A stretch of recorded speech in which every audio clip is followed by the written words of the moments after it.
함께 읽겠습니다. 누가복음 6장 40절 말씀입니다. 함께 읽겠습니다. 시작. 제자가 그 선생보다 높지 못하나 무릇 온전하게 된 자는 그 선생과 같으리라. 여러 교훈을 말씀하시는 중에 짤막하게 이제 하신 말씀 일부 우리 발췌해서 읽어보았는데요. 분명 우리가 볼 수 있는 게 제자는 선생보다 높지 못하다, 위대하지 못하다라고.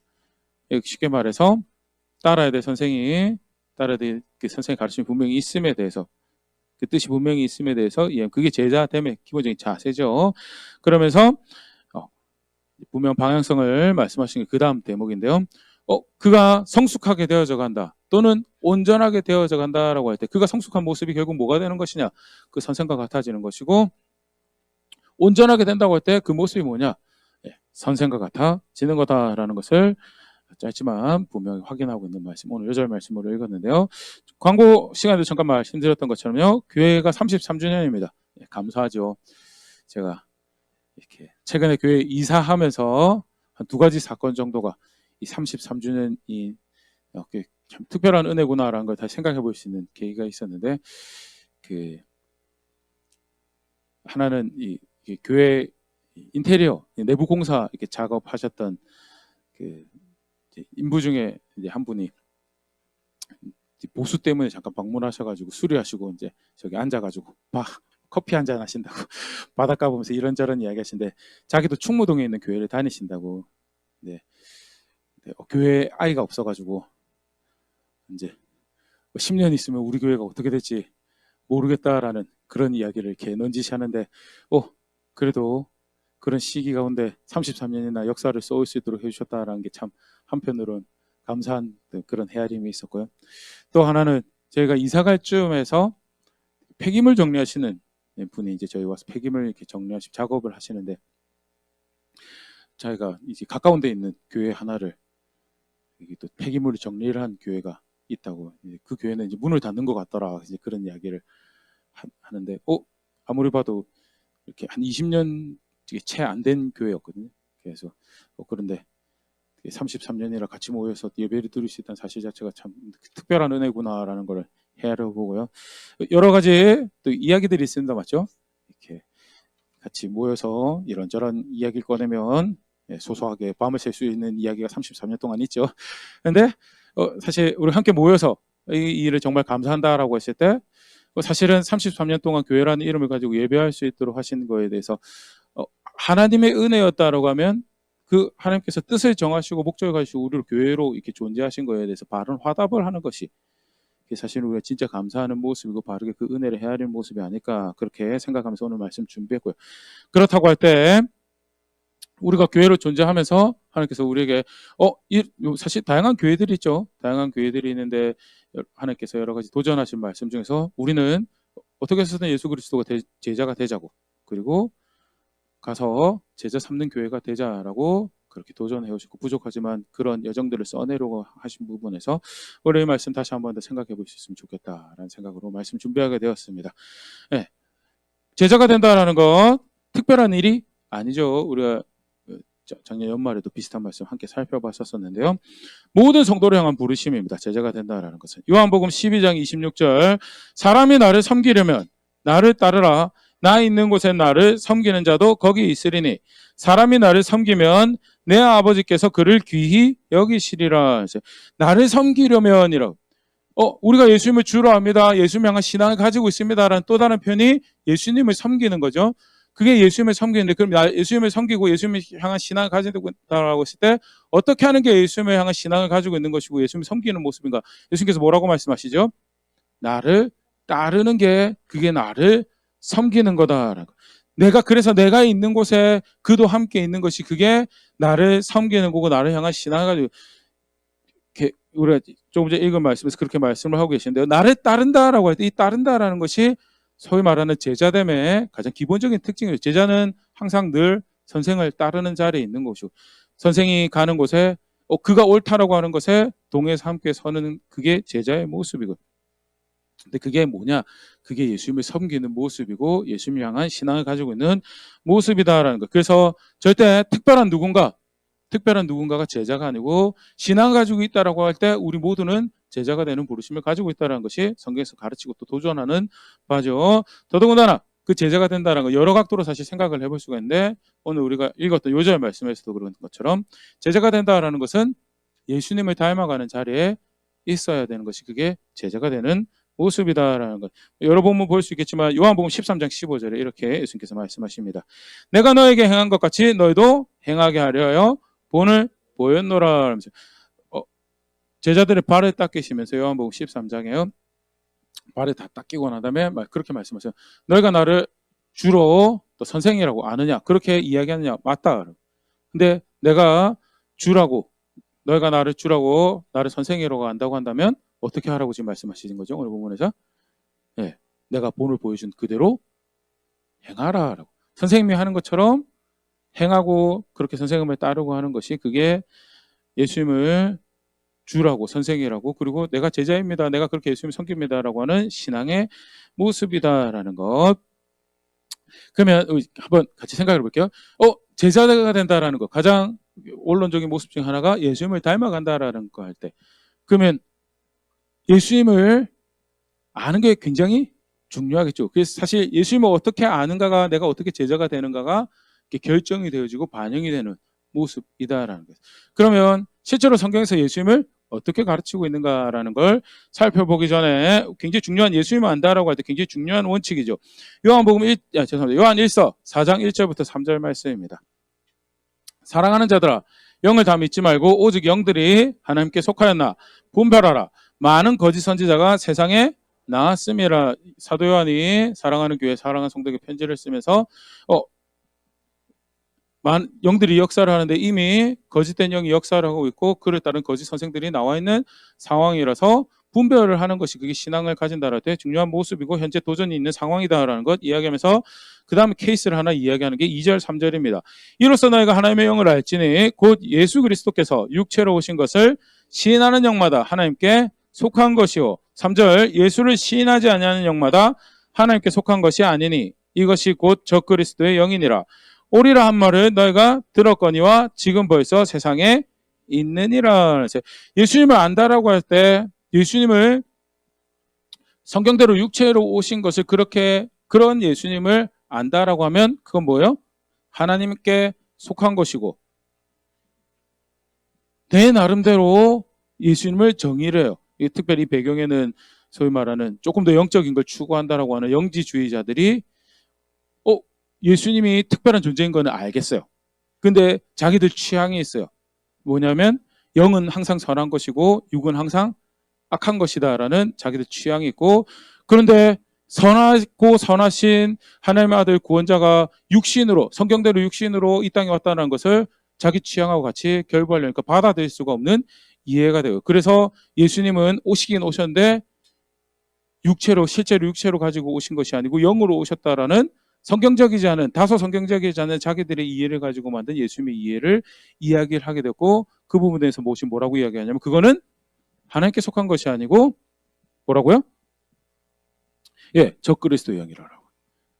그게 하나님을 대적하는 것이고 이 사람들이 예수님을 대적한다라고 하지 않아요. 근데 우리가 예수님을 이렇게 압니다라고 하는 것이 성경적이지 않을 때 그건 뭐가 되는 거예요? 우리는 인간적으로는 자기 취향 쫓아갔다, 자기가 강조하고 싶은 것만 강조했다, 그렇게 이야기할 수 있지만, 그게 다름 아닌 미혹하는 영을 따라간 거고, 거짓된 것에 동의하는 모습이에요. 그래서 예수님을 우리가 알고, 그 선생님 바로 알아야지, 그 다음에 닮아가든지 말든지는 출발을 할 수가 있잖아요. 그런 부분에서 성경대로 예수님을 아는 것이 굉장히 중요한 모습이다라는 것, 예수님을 안다라고 할 때 대전제로 우리가 보일 수 있는 부분인데요. 그러면 성경에서는 예수님을 어떻게 가르치고 있는가라고 할 때, 무려 복음서가 4장이나 돼요. 4권이나 돼요. 다 살펴볼 수는 없고요. 가장 대표적인 예수님의 이미지, 보편적으로 받아들이는 예수님의 이미지라고 할 때 첫 번째가 이적을 행하시는, 기적을 행하시는 하나님의 아들이죠. 다양한 사건들이 기록이 되어 있습니다. 몇 가지 보면요. 마가복음 3장 10절 11절입니다. 이는 많은 사람을 고치셨으므로 병으로 고생하는 자들이 예수를 만지고자 하여 몰려왔습니다. 예수님의 사역을 한편 요약을 해서 표현을 하고 있는 마가복음 말씀인데요. 어떤 이적을 행하셨냐면 병을 고치는 다양한 특별한 병만 고친 게 아니에요. 다양한 병을 고치시는 그런 이적을 행하시고, 그래서 그 병 나음에 관심을 가지고 그 이적에 관심을 가진 사람들이, 수많은 사람들이 몰려왔다라고 표현이 될 만큼 이적을 행하셨죠. 뿐만 아닙니다. 마가복음 3장 11절, 더러운 귀신들도 어느 때든지 예수를 보면 그 앞에 엎드려 부르짖어 이르되 당신은 하나님의 아들이니이다 하니. 예. 귀신들도 쫓아내는 그런 일도, 이적도 하시죠.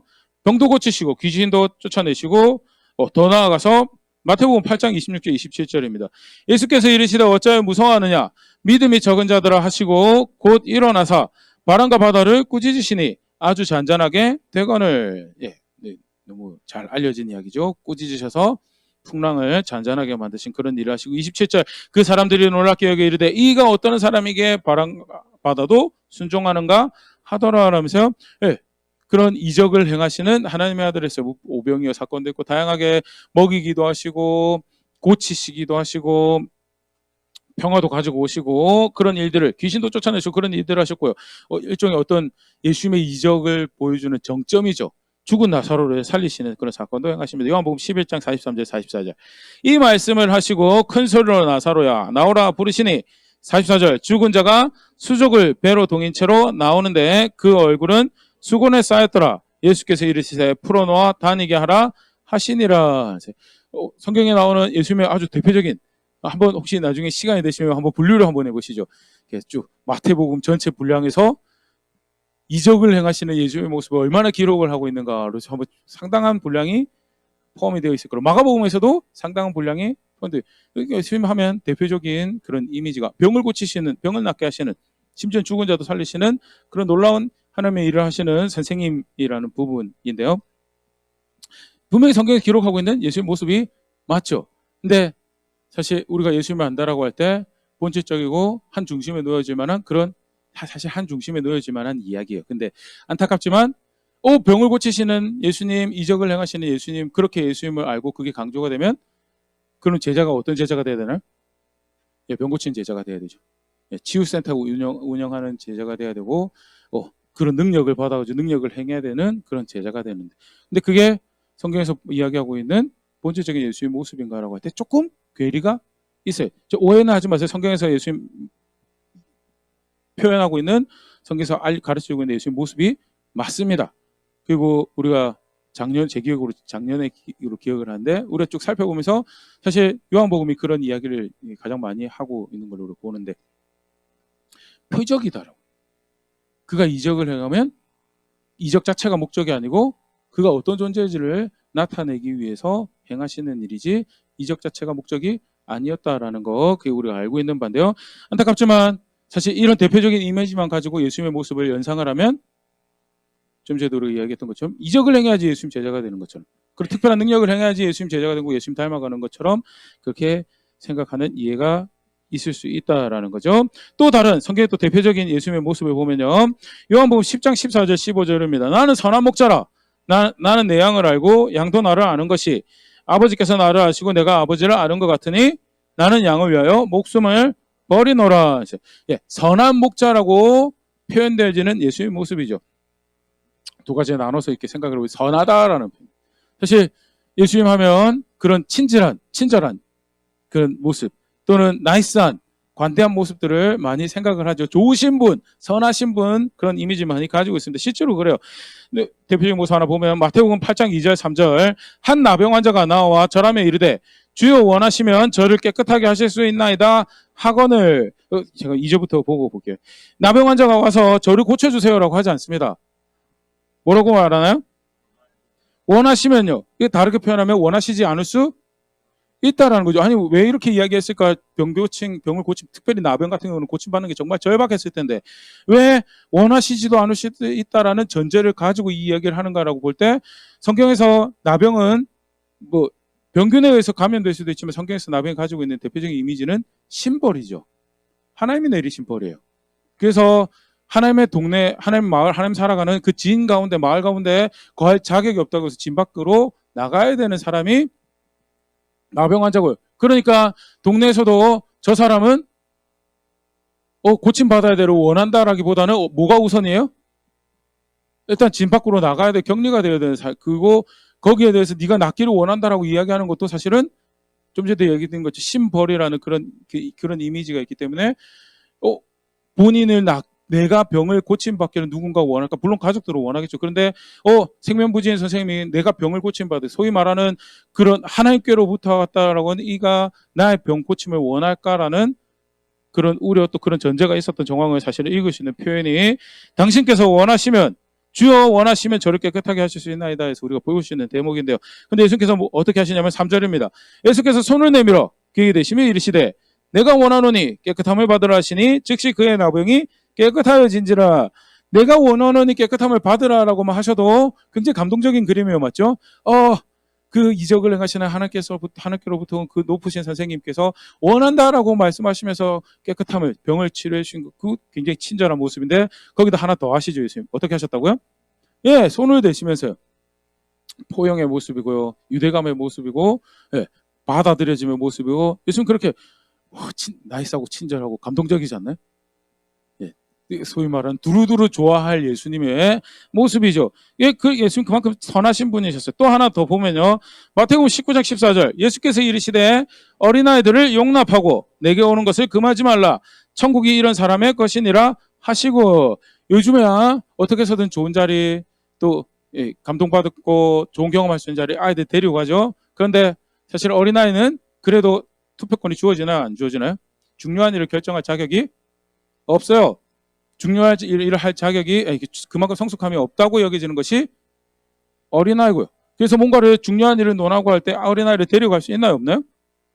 어린아이들이 예수님께 나올 때 당대 이스라엘 사람들 반응이, 유대인들 반응이 그랬어요. 아니 하나님 나라를 논하고 이 중대한 일을 하는데 너희가 감히 라고 너는 여기 낄 자격이 없어. 그렇게 여겨지는 아이들이 제자들한테 이제 제지를 당하죠. 예수님께서 뭐라고 하시냐면 이 어린아이들을 용납하고 내게 오는 것을 금하지 말라라고. 근데 한편 생각해 보면 요새 노키즈 존이라는 게 생긴다고 그런 이야기. 이렇게 한편으로는 뭐 좀 가가지고 조용하게 이야기도 하고 그런 시간 가지고 싶은데 아이들이 오면 기본적으로 어때요? 그죠? 왁자지껄하고 시끄럽죠. 그래서 가게 컨셉이 이러니까 양해해 주세요라고 할 수도 있지만 그래도 사실은 별로 좋아 보이지 않는 모습으로 좀 지탄을 받는 모습이 노키즈 존인데요.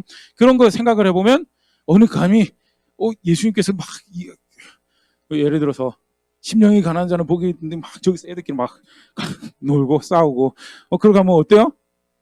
방해되고 그럴 수 있어요. 근데 그럼에도 불구하고 예수님은 뭐예요? 그런 아이들이 나에게 오는 걸 용납하고 관대하고 친절하고 나이스한 예수의 모습을 볼 수 있는 또 다른 단적인 모습을 생각해가지고 예수님 친절하세요.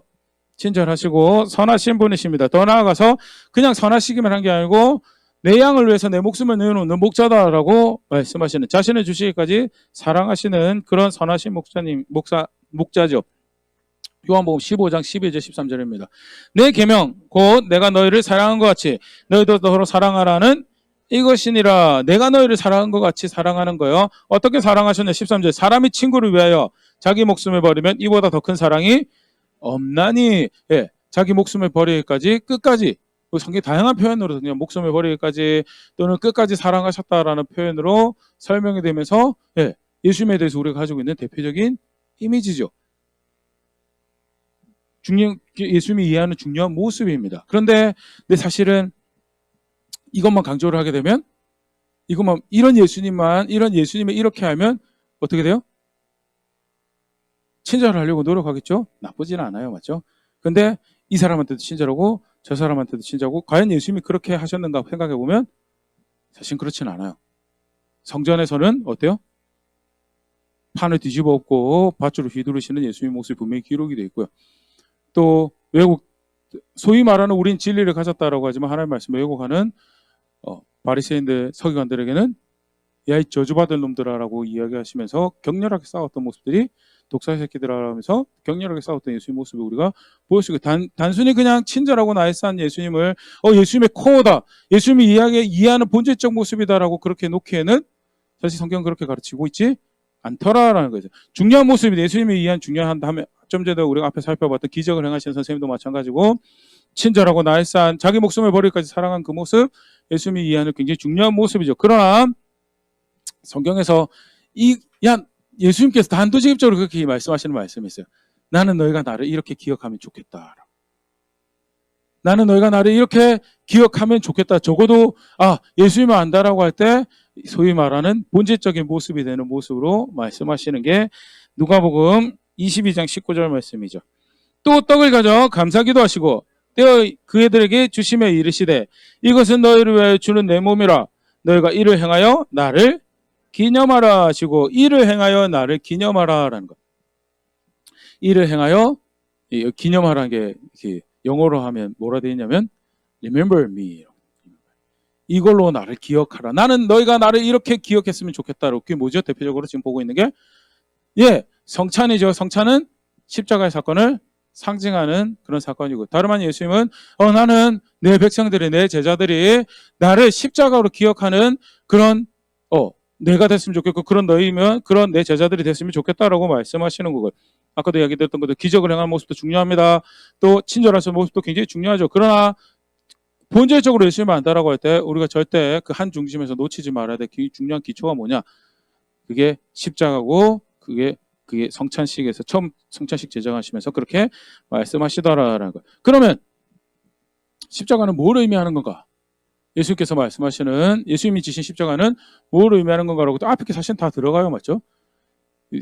예수님의 가장 초월적인 이적은 십자가를 지시고 우리의 죄를 용서하신 그 이적이죠.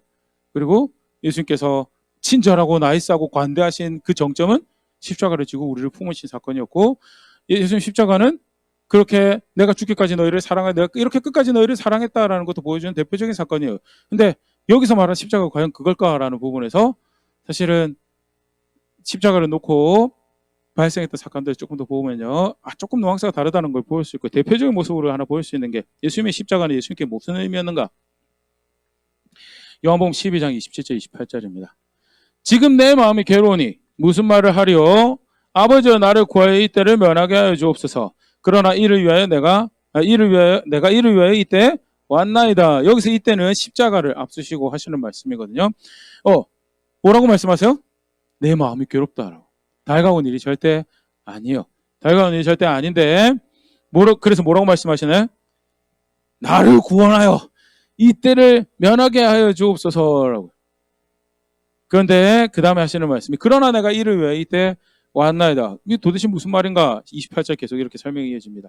아버지와 아버지의 이름을 영광스럽게 하옵소서 하시니 이에 하늘에서 소리가 나서 이르되 내가 이미 영광스럽게 하였고 또다시 영광스럽게 하리라 하시니 하나님의 뜻이 이루어져서 하나님의 영광을 받는 것이 예수님의 목적이었고요. 십자가 사건은 본인에게도 괴로운 사건이었지만 내가 괴로워하는 그 사실을 부인하는 거죠. 내가 괴롭고 내가 힘겹고 내가 감당하기 버겁습니다라는 거 조금 더 원색적으로 이야기하면 내가 이걸 원하지 않습니다라고 이야기하는 그 사실을 어떻게 해요? 부인을 해요. 뭐 가지고요? 영광 받으셔야 되는 하나님이 계신다라는 그의 뜻이 이루어져야 되는 그 사실 가지고 그거를 부인하는 사건이 뭐였냐? 그게 십자가였다라는 것. 또 하나 보면요. 마태복음 26장 39절입니다. 조금 나아가사 얼굴을 땅에 대시고 엎드려 기도하여 이르시되 내 아버지여 만일 할만하시거든 이 잔을 내게서 지나가게 하옵소서. 그러나 나의 원대로 마시옵고 아버지의 원대로 하옵소서 하시고 유명한 기도죠. 겟세마네 동산에서 예수께서 십자가를 앞두시고 기도하시는데 여기도 마찬가지예요. 할만하시거든 이 잔을 내게서 지나가게 해달라고. 그러나 그 다음에 하시는 말씀이 뭐죠? 나의 원대로 마시옵고 아버지의 원대로 하옵소서. 그게 예수님의 십자가였고 마지막 말씀이 사실 이런 사실을 더 확인을 하죠. 요한복음 19장 30절 예수께서 신포도주를 받으신 후에 이르시되 다 이루었다 하시고 머리를 숙이시니 영원히 떠나가시니라. 여러 가지로 해석할 수 있는 다 이루었다는데 대표적인 의미 중에 하나가 나에게 맡겨진 일을 내가 다 이루었다는 아버지께서 맡기신 일을 내가 다 이루었다라는 그런 의미를 그런 말씀에 남기시고 십자가에서 죽으셨죠. 예수님 십자가 뭐였는가? 끝까지 사랑하신 것도 있습니다. 또 죄를 용서하시고 죄인을 품으시는 이적을 베푸신 그런 사건이기도 했어요. 그러나 그 가장 본질적인 모습에는 하나님 뜻, 중요한 하나님 뜻, 영광 받으셔야 될 하나님 앞에서 나의 원함을 부인하고 나의 바람을 부인하고 내가 버겁다라는 것도 부인하고 그걸 부인했던 사건이 예수님의 십자가였고 그래서 뭐라고 말씀하시면 나는 그 십자가로 기억되기 원한다라고 이야기하면서 내 제자가 되는 것에 대해서 그렇게 말씀하세요. 누가복음 14장 26절 27절 무릇 내게 오는 자가 자기 부모와 처자와 형제와 자매와 더욱이 자기 목숨까지 미워하지 아니하면 능히 내 제자가 되지 못하고 27절 누구든지 자기 십자가를 지고 나를 따르지 않는 자도 능히 내 제자가 되지 못하리라. 그래서 26절에 하셨던 말씀이 간단하게 표현하면 자기를 부인하고 그리고 자기 십자가를 지고 나를 따르라는 십자가로 기억되어지기 원하시는 예수님이었고요. 그런 그 예수님의 제자가 되는 모습으로 가르치시는 게 자기 부인하고 나를 따르라는 거고요. 그럼 예수님의 십자가가 뭐였는가라고 할 때 물론 거기서 제가 용서가 발생을 하고 자기 희생도 발생하고 여러 가지 생각해 보시지만 가장 대표적인 게 뭐냐? 하나님 말씀 앞에서 하나님 뜻 앞에서 자신을 부인하는 그런 모습이었고 실제로 예수님의 그 자기 부인하셨던 모습을 조금 더 생각을 해보면요. 실제 십자가 사건 그 앞서서 어떤 식으로 예수님의 스스로를 부인하셨는가라고 볼 때 몇 가지 모습 보면 첫 번째 보면 그 당시에 그 세상에서 소위 영적인 것, 경건하다고 알려진 것에 대해서 부인하시는 모습을 볼 수 있습니다. 요한복음 5장 16절 18절 말씀인데요. 그러므로 안식일에 이런 일을 행하신다 하여 유대인들이 예수를 박해하게 된지라. 무슨 사건이냐면 베데스다 연못에서 38년 된 병자를 고치십니다. 그날이 안식일이었어요. 예수님 안식일인 거 몰랐을까요? 안식일에 병자 고치면 사람들이 벌떼같이 일어나서 자기를 싫어할 거다라는 거 모르셨을까요? 예. 왜 하셨을까요? 여기 예수님이 성품이 조금 흥미로우셔서 사람들을 이렇게 챌린지하는 거 좋아하셨어요? 아니요. 성경이 이렇게 표현합니다. 5장 17절. 예수께서 그들에게 이르시되 내 아버지께서 이제까지 일하시니 나도 일한다 하시매 하나님께서 그날 예수님을 통해서 38년 된 병자를 고치시길 원하셨고요. 그 일을 통해서 예수님이 하나님께로부터 온 구원자인 것을 나타내기를 원하셨고요. 그래서 자기 30년의 인생을 미뤄봤을 때 그날 그 병자를 하필 그 안식일 날 일으키면 어떻게 돼요? 벌떼처럼 일어나가지고 자기를 쪼아댈 걸 알매도 불구하고 그거를 하셨어요. 그 안식일을 그렇게 구별해서 지키는 게 그 당시 세계에서는 가장 영적으로 여겨지는 거, 가장 경건하게 여겨지고 가장 신령하게 가장 하나님과 가깝게 여겨진다는 그런 모습인 것을 지난 30년 동안 충분히 알고 있었음에도 어떻게 해요? 하나님께서 원하시는 이게 하나님 말씀이면 나는 이렇게 합니다가 그렇게 해서 자기가 30년 동안 경험해왔던 거, 30년 동안 살아왔던 거, 30년 동안 익숙하게 살아내면서 뭐가 경건한 건지, 뭐가 거룩한 건지, 뭐가 영적인 건지 살아왔던 거, 그거 다 부인하는 그런 선택을 하셨고요. 이게 더 이제 분노를 일으키죠. 18절. 유대인들이 이로 말미암아 더욱 예수를 죽이고자 하니 이는 안식일을 범할 뿐만 아니라 하나님을 자기의 친아버지라여 자기를 하나님과 동등으로 삼으심이로라. 근데 예수님께서 그렇게 십자가에서만 자기를 부인하신 게 아니고요.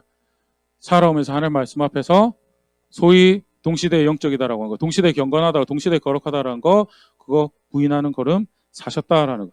그래서 뭐라고 일컬어지느냐? 동네 사람들이 예수님 미쳤다라고. 마가복음 33장 21절입니다. 예수의 친족들이 듣고 그를 붙들어 나오니 이는 그가 미쳤다 하밀러라. 재밌지 않나요? 이게 흥미를 우리 앞에서 예수님은 어떤 분이세요? 라고 할 때 예수님은 친절하신 분이세요. 예수님이 선하신 분이세요. 예수님은 문둥병자에게도 손을 올릴 만큼 착하신 분이시고 예수님은 어린아이도 자기들에게 나오라고. 근데 당시에 평가는 어때요? 동네 사람들이 다 그 아이는 미쳤다라고. 그래서 오죽했으면 야 빨리 데리고 가서 집안의 수치를 길거리에서 치워라라고 이야기해서 자기 친척들이 예수님을 데리러 오게 되는 그런 일이 발생해요. 왜 저렇게 사셨을까요? 아버지가 없어서요? 30년 동안 그래서 배워야 될 거니 못 배워서 막 살았어 저래? 아니죠. 또 하나 더 보겠습니다. 3장 22절. 예루살렘에서 내려온 서기관들은 그가 바알세불이 집혔다 하며 또 귀신의 왕을 힘입어 귀신을 쫓아낸다 하니 친족들은 동네 사람들은 미쳤다라고 하고요. 그리고 배운 사람들은 경건하다고 하는 사람들은 영적이다라고 하는 사람들은 예수님 보고 뭐라고요? 귀신 들렸다. 그게 성경에서 묘사하고 있는 기록하고 있는 예수님의 모습. 왜 그런 선택을 하셨는가? 그리고 힌트로 볼 수 있는 게 요한복음 12장 50절 말씀입니다. 나는 그의 명령이 영생인 줄 아노라. 그러므로 내가 이르는 것은 내 아버지께서 나에게 말씀하신 그대로니라 하시니라. 하나님 말씀하니 영원한 생명, 하나님 말씀하니 나에게 생명을 줄 수 있고, 그래서 내가 행하는 것은, 내가 말하는 것은, 내가 가르치는 것은 다 누구로부터 비롯된 거예요? 하나님께로부터 비롯된 거예요. 비록 동네 사람들이, 당시들 동네 사람들이 그 사람 미쳤다라고 이야기해도 뭐요? 그게 내가 걸어가야 될 모습이고, 예수님이 그 당시 그렇게 사셨으면 주변 사람들한테 손가락질 당할 거 모르셨을까요? 알죠? 그래도 왜 그렇게 해요? 예, 하나님 말씀 앞에서 자기를 부인하는 거죠. 그렇게 하면 사람들이 저를 손가락질 할 거예요. 그렇게 하면 저를 미쳤다고 할 거예요. 그렇게 하면 저를 귀신 들렸다고 할 거예요. 모르셨을까요? 아니요. 그런 이해 다 가지고 계세요. 그래도 불구하고 뭐가 더 중요해요? 하나님 말씀이 더 중요하고 하나님 뜻이 이루어지는 게 더 중요하고 그래서 그런 지탄 받는 거 그런 멸시 당하는 거 그거 한번 생각을 한번 해보세요. 30살 최소 30살이에요. 30살 먹었는데 친독줄이 야 이 미친놈아 하면서 잡으러 와요. 근데 그게 실제로 예수님이 걸으셨던 모습이에요. 그리고 흥미로운 거는 예수님의 사도 중에 한 명이죠. 바울도 똑같은 이야기를 들은 게 있어요. 사도행전 26장 24절 25절입니다. 바울이 같이 변명하며 베스도가 크게 소리내어 이르되 바울아 네가 미쳤도다. 너의 많은 학문이 너를 미치게 한다 하니 25절 바울이 이르되 베스도가 크게 내가 미친 것이 아니요 참되고 온전한 말을 하나이다. 바울이 자기가 만난 예수님 그리고 그 예수님 안에 자기가 믿고 옳다라고 생각하는 것을 베스도 앞에서 법정에서 이제 이야기를 하죠. 베스도가 뭐라고 그래요? 네가 미쳤구나. 거기 한마디 더 합니다. 네가 공부를 너무 많이 해서 미쳤구나. 지금 뭐 여담으로 학생들 앞에서 우리 바울 같은 칭찬을 받아보도록 합시다라고 그렇게 이야기하시는 목사님도 계시는데, 예, 그거보다는 동네 사람들한테서 미쳤다고 이야기 들었던 똑같은 모습을 그의 제자고 그의 사도였던 바울의 모습에서 우리가 똑같이 찾아볼 수 있는 그런 일들이 발생하는 거. 심지어는 바울이 이렇게까지 이야기합니다. 29절 바울이 이르되 말이 적으나 많으나 당신뿐 아니라 오늘 내 말을 듣는 모든 사람도 다 이렇게 결박된 것 외에는 나와 같이 되기를 하나님께 원하나이다 하니라.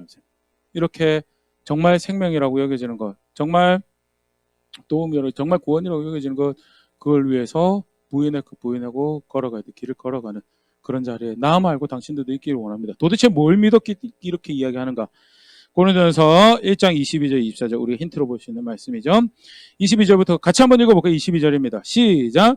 유대인은 표적을 구하고 헬라인은 지혜를 찾으나 23절 우리는 십자가에 못 박힌 그리스도를 전하니 유대인에게는 거리끼는 것이요 이방인에게는 미련한 것이로되 24절 오직 부르심을 받은 자들에게는 유대인이나 헬라인이나 그리스도는 하나님의 능력이요 하나님의 지혜니라. 표적을 구한다는 것은 쉽게 말해서 영적이다라는 거예요. 신령한 것을 구하고 영적인 것을 구하고 뭔가 하나님께 속한 것을 구한다라고 하는 그러나 그 이해가 동시대 소위 영적이다라는 거, 사람들이 영적이다라고 생각하는 것에 매달려 있는 거고요. 그런 모습을 그런 이해를 가지고 있으니까 정작 구원을 베푸시는 하나님의 아들이 오고 그가 말씀하신 것이 뭐가 되는 거예요? 거리끼는 것이라고요. 자기들 볼 때 별도 영적이지 않아요. 왜? 부인하라고 그러니까요. 그냥 병 고쳐주고 죽은 사람 일으키는 것만 하면 좋고 존하겠는데 자기 부인하고 자기 따르라고 하니까 그게 뭐예요? 그게 영적이지 않아요. 그래서 그게 거리끼는 것이 되고요. 인생의 지혜를 구합니다. 어떻게 해서든 잘 살고 편안하게 살고 누릴 거 누리고 살아가길 바라는 그런 지혜를 구하는 이방인들에게는 십자가에도 자기 부인하라는 건 뭐예요? 세상 그만큼 미련한 게 없어요. 내가 원하는 게 다 이루어지고 살아야 되는데 그래서 그걸 구하는 사람들은 받아들이지 못해요. 아니면 그걸 구하면서 예수님도 믿어야 되겠다는 생각을 하는 사람들은 어때요? 그런 예수님을 만들어내죠. 그런 예수님을 만들어냅니다. 그래서 이적을 행하는 선생님만 예수님의 모습을 그래서 예수님 제자가 되기 위해서는 뭐 해야 돼요? 가서 능력 받아서 이적을 행해야 돼요. 능력 받아서 이적을 행해서 뭐도 얻어야 되겠어요? 명성도 얻어야 되겠어요. 사람들한테 인기 끌 방법들도 그렇게 해야지 뭐가 되는 거예요? 성공한 예수님의 제자가 되는 거예요. 또 다른 방법은 뭐가 있어요? 친절해요. 나이스해요. 그래서 아무한테도 다 먹혀 들어가고 아무한테도 관대하게 받아들여지고 손가락질 당하지 않고 지탄받지 않아도 되는 그런 예수님, 그런 제자. 그러면서 더 나아가서 그 관계 가운데 내가 누려야 될 것들을 누리겠노라라는 그런 예수님을 만들어내고 나름 성경에 있는 본문에서 우리도 찾아봤지만요. 그래서 이게 예수님 제자 되는 겁니다. 나는 이렇게 믿습니다라고 이야기를. 근데 오늘 우리가 살펴보겠지만 본질적으로 예수님이 나는 이렇게 기억되길 원합니다라고 너희는 나를 이렇게 기억하라라고 하는 그 예수님의 모습은 어떤 예수님이셨는가? 십자가를 지시는 예수님이었고요. 그 십자가는 물론 우리에게는 구원이었고 우리에게는 그보다 놀라운 은혜가 없다라고 여겨지는 은혜였지만 예수님에게는 처절하리만큼 자기를 부인해야 되는 그 싸움을 치는 그 고백을 만드는 십자가였고, 그래서 예수님이 자기 제자들에게 그렇게 얘기하십니다. 나를 따르려거든 자기를 부인하고 예수님의 말씀을 순종하는 자기 십자가를 지고 따르는 것이 그게 제자가 되는 거고요. 근데 흥미로운 거는 성경은 그걸 뭐라고 이야기하냐면 그게 가장 영적인 거다. 그렇게 예수님의 본을 본받아가는 것이 가장 영적인 거더라. 어떤 본문에서 그렇게 말씀하고 계시냐면 고린도후서 3장 18절입니다. 우리가 다 수건을 벗은 얼굴로 거울을 보는 것 같이 주의 영광을 보며 그와 같은 형상으로 변하여 영광에서 영광에 이르니 곧 주의 영으로 말미암음이니라. 성령의 역사를 통해서 말씀 보고 깨닫고 말씀 안에서 사모하고 흠모하는 걸 통해서 예수님의 영광을 우리가 더욱더 보게 되죠. 그래서 어떻게 된다고요? 그와 같은 형상으로 변화해요. 영광에서 영광에 이르기까지 변화합니다. 결국 그게 근데 어떻게 되는 거라고요? 성령에 의한 것, 하나님의 영의 역사에 의한 것이고, 그렇기 때문에 다르게 표현하면 그렇게 예수님 닮아가는 게 그게 가장 뭐예요? 예, 영적인 거야. 그게 성령의 인도를 가장 잘 따르고 있는 거고요. 성령의 인도를 가장 잘 받고 살아가는 모습이 뭐냐? 왜? 하나님의 영은 그 역사를 이루어 가시는 분이시고, 그렇기 때문에 그게 가장 영적인 거예요. 근데 우리도 사실 우리 시대도 마찬가지죠. 어떻게 해서든 예수님 닮아가기 위해서 뭐가 예수님 말씀하셨는지 거기 기울이고, 뭐가 거룩한 건지 뭐가 진실한 건지 뭐가 예수님 가르치신 의로운 건지 그거 살아내기 위해서 바둥바둥 애쓰고 그거 어떻게든 하나라도 더 해보려고 자기 성질 죽이고 자기 성격 죽이고 자기 자신하고 싸워가는 그 모습과 가지고 손은 주고 병자 고치고 손은 주고 뭔가 이상한 일, 이렇게 신비로운 일 하는 거, 뭐가 더 영적이라고 이야기하나요? 뭐가 더 영적인 이야기라고 우리 이야기하나요? 전자인가요? 후자인가요? 예, 그렇죠. 그걸 영적이라고요. 다르게 이야기하면요. 성경에서 영적이라고 이야기한 거 말고 딴 거 영적이라고 이야기하면서 다른 영적인 걸 기대하고 다른 영적인 바라며 그러며 예수님의 사람이라고 할 수 있는 충분한 오해가, 충분한 이해가 우리도 거기에 더 빠를 수 있다라는 거예요. 예, 근데 성경은 그렇게 이야기하고 있지 않고요. 그게 영적인 거고요. 그렇게 예수님 닮아가는 것이 다름 아닌 신앙을 가지고 있다라고 할 때 살아내야 되는 신앙의 모습이다라는 것. 궁극적으로 우리 같이 살펴봤지만요. 예, 예수님 닮아가고 그렇게 예수님을 본받아가는 것, 어떤 특별한 모습을 흉내내는 게 아니죠. 예수님이 얼마나 하나님 말씀에 대해서 자신을 헌신하고 하나님 말씀을 따르고 그것을 지켜내는 거에 자신을 드렸는가에 대해서 그 이해가 사실 예수님을 아는 모습이고, 그래서 예수님도 제자가 되는 것에서 다른 데 이렇게 말씀하십니다. 우리 한 구절 더 읽고 마무리하려고 하는데요. 요한복음 8장 31절입니다.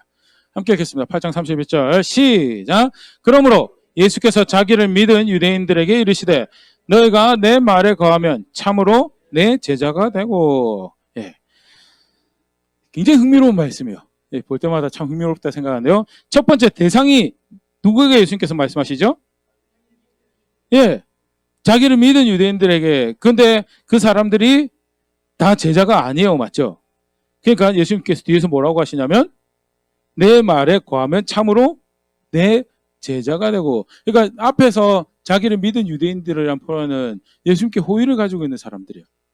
그 당시에 예수님께서 여러 가지 이적을 행하고 또 가르침도 서기관들하고 바리새인들하고 다르다고 해서 소문이 났잖아요. 사람들이 귀를 기울이려고 해요. 호의를 가지고 관심을 가지고 옵니다. 그게 소위 말하는 예수님을 믿은 유대인들, 우리가 말하는 성경에서 말하는 구원받는 신앙을 가지고 있는 게 아니에요. 호의를 가지고 찾아올 수는 있어요. 그런데 호의를 가지고 찾아오고 호의를 가지고 귀 기울이는 거랑 진짜 예수님을 믿는 거랑은 뭐예요? 다른 거예요.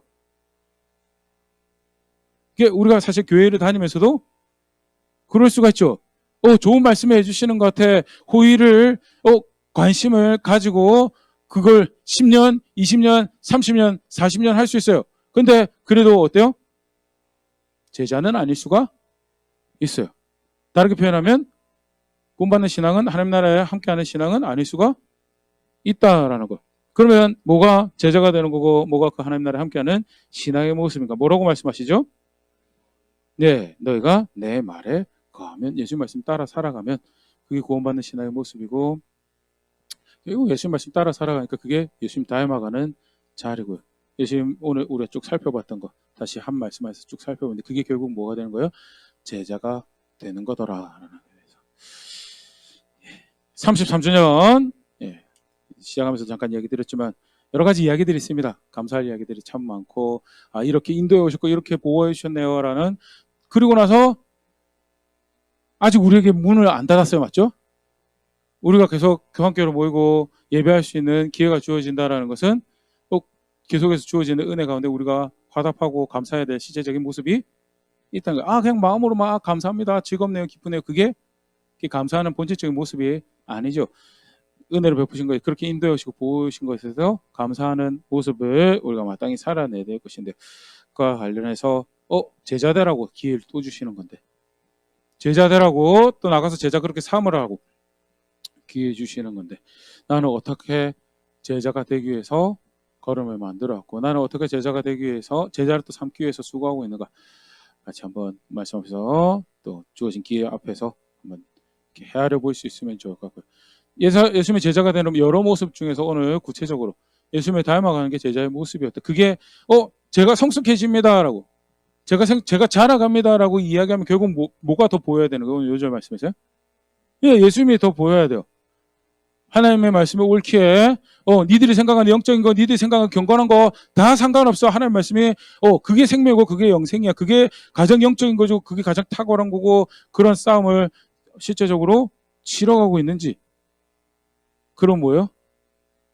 그래도 예수님 닮아가려고 내가 소위 말하는 내가 뭘 신뢰하고 뭘 믿고 있구나를 부지런히 내가 고백하려고 그렇게 왔구나라는 거예요. 그게 다소 동시대에 살아가는 모습에서는 뭐 하려고 그렇게까지 살아가느냐라는 이야기가 나올 수 있고 맞죠?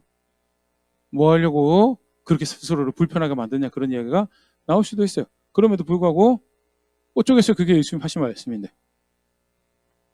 그게 내가 주라고 내가 선생이라고 고백하고 그게 예수님 하신 말씀이면 뭐 어떻게 해서든 부단하게 그걸 하기 위해서 사실 뭐 제자가 관련해서 여러 말씀 지난번에 살펴봤는데 지난번에 살펴봤던 누가복음 말씀에서 예수님께서 그런 말씀하신 거예요. 제자가 된다라고 할 때 전략적인 접근을 해야 되는 거예요. 검문 짓는다고 할 때 어떻게 해요? 그냥 무조건 첫삽 뜨지 않죠. 우리도 뭐부터 하나요? 입지도 살펴보고 맞죠? 어떤 건물을 지을 건지도 계산도 해보고 그리고 재료를 뭘로 할 건지 그렇게 해서 어떻게 그거를 완공할 건지 계산을 하고 그걸 위한 충분한 예산이 있는지 확인을 하고 그러고 건물을 지어요.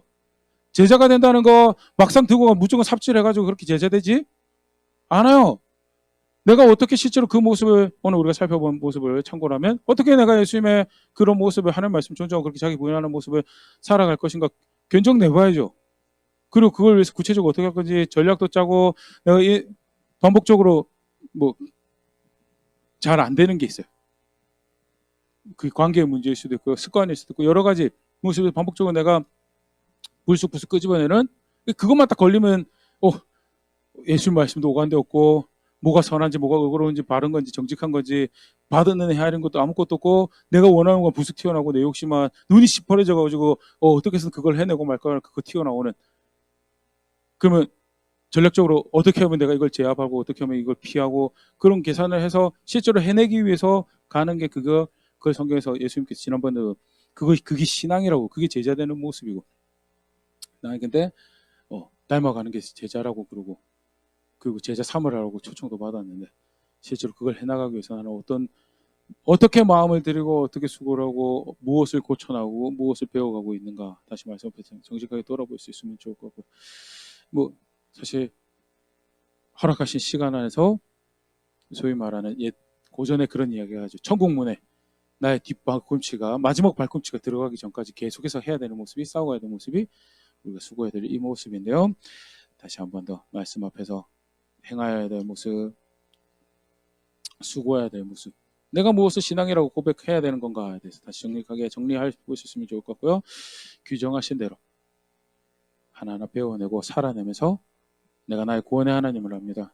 내가 어디다 소망을 걸고 무슨 도움을 떼어서 무엇을 향해 살아가야지 내가 압니다라고 걸음걸음 흔적 그런 선택들 만들어가는 그렇게 성숙해져가는 제가 될 수 있으면 좋을 것 같고요. 그렇게 자라가는 우리 교회 될 수 있으면 좋을 것 같습니다.